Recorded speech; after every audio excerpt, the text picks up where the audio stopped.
Good day everyone, I am BJ Dahan, and for this video, I am going to demonstrate to you of how to make an improvised polygraph machine by the use of indigenous materials.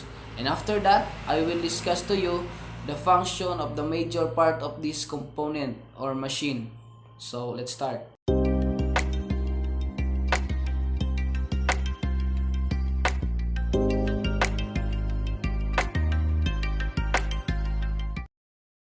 Materials needed.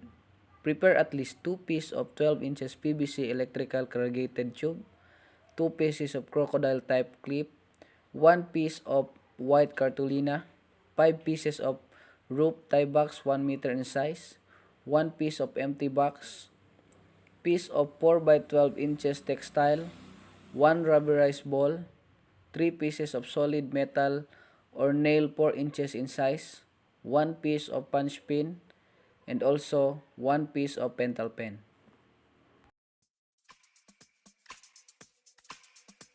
Procedure. Cover the empty box using the cartolina.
Draw the 4 tracing pen and the sphygmomanometer on the cover.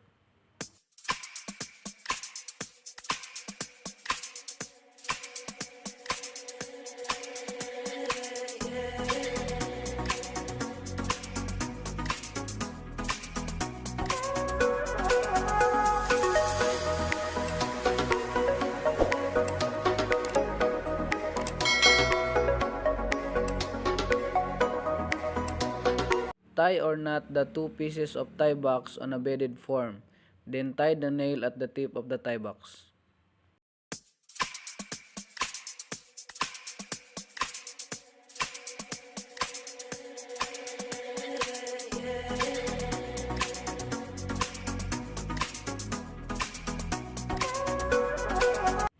Connect the other portion of the tip of the tie box to the corrugated PVC tube.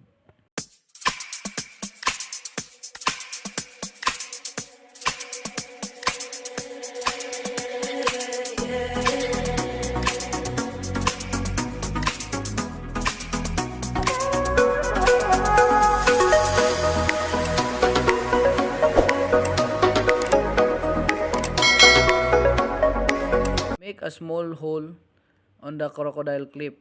Cut the tip of the tie box to make it slip. Insert the tip of the slip cord or rope into the hole of the clip. Tie the nail on other portion of the tip of the cord.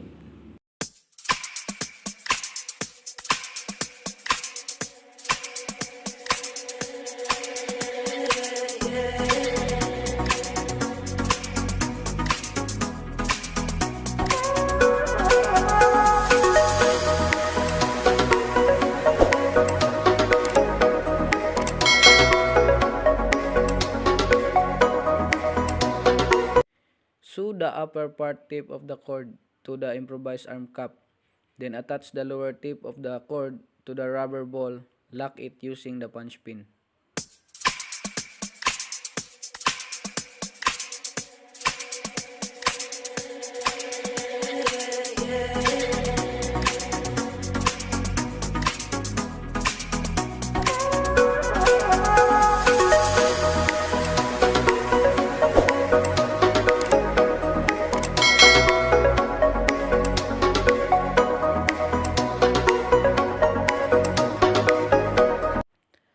Punch in the tip of the nail to the box.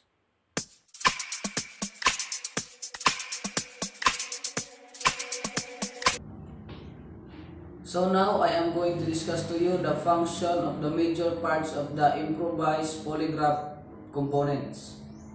The first one is the pneumograph component. It is used to record the changes of respiration and breathing of the test subject. Pneumograph components consist of two units, the pneumograph 1 and the pneumograph 2. The pneumograph 1 is attached at the subject's chest, and for the woman it is attached at the upper thoracic part. It is used to record the changes of the subject's heartbeat. And also the pneumograph 2. The pneumograph 2 is also known as the abdominal assembly. It is attached at the abdomen of the subject. The function of this is to record the changes of breathing of the test subject. Next is the galvanograph component. It is used to record the subject's skin resistance with a small amount of electricity. This is the improvised finger electrodes, and this will be attached at the finger of the subject. And also, next is the cardiospermograph component. The function of this is to record the changes of the blood pressure of the test subject. Last is the chemograph. These replica components can show all the recorded changes from the other components.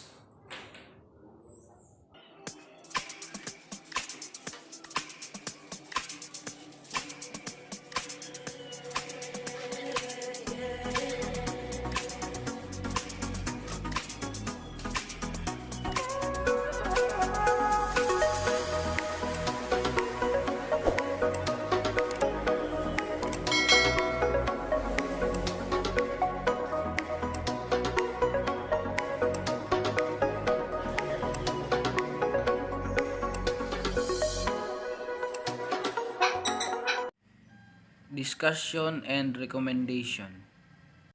Number 1, discuss the things that you have experienced during the experiment or activity. While conducting this activity, I struggled of following the procedure, but with the help of the sample video that provided, I completed it effectively even though there was a noise from outside. Number 2, do you think that this activity is considerable to academe, particularly in this present pandemic situation? Yes, this activity is significant to the academic, particularly in this current pandemic situation, because it is part of the course that students can learn how to make an improvised polygraph machine using the indigenous materials, which is important because we cannot have a legit polygraph machine because we are not on school. And it is also develop the students' skills and creativity. Number 3, is this activity can be applied the time that we will go back in a normal life? Yes, we can use this activity when we return to our normal lives, as long as we follow the procedure of creating it. It is also preferable to do this activity in school because we can easily approach our teachers with questions and clarifications.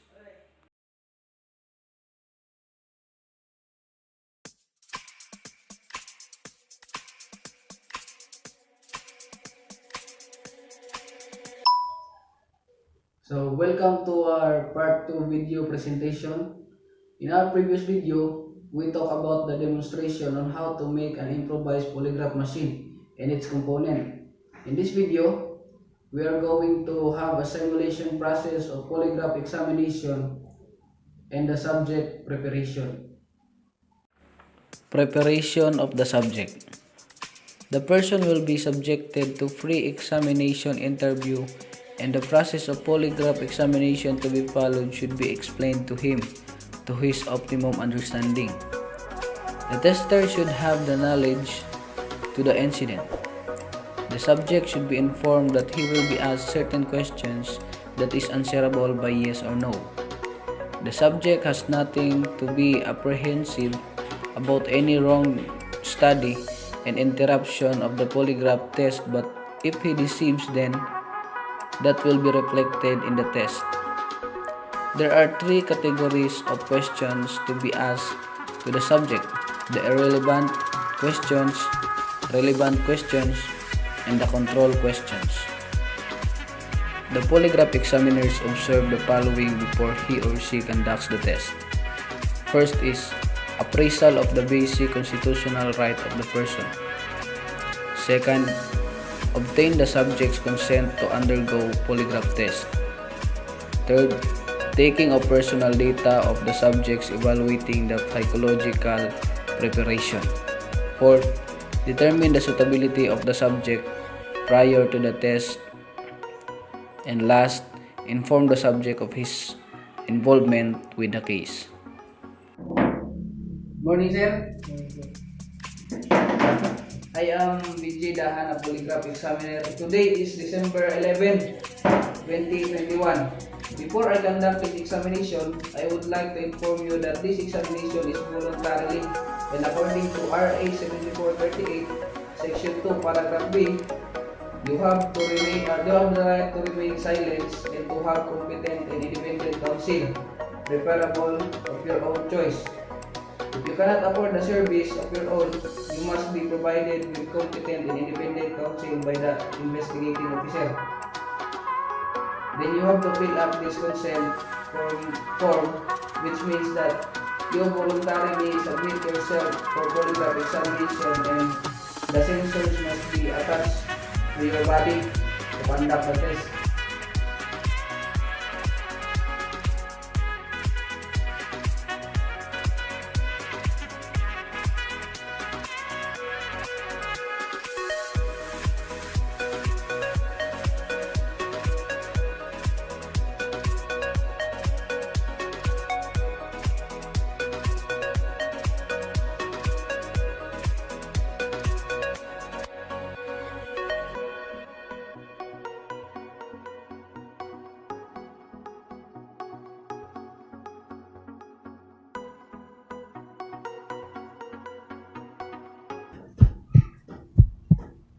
Okay, number 1.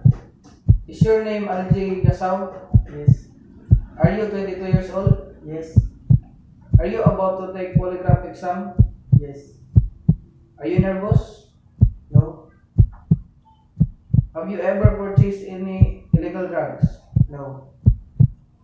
Have you ever sold any illegal drugs? No. Have you ever been someone when they are stealing in a store? No. Have you ever take anything from the person's wallet? No. Do you drink alcohol? Yes. Have you ever absent in school because of drinking alcohol? No. Have you ever purchased an alcohol to the minor? No. Have you ever experienced convicted by felony? No. Have you ever been arrested or detained? No. Okay, thank you.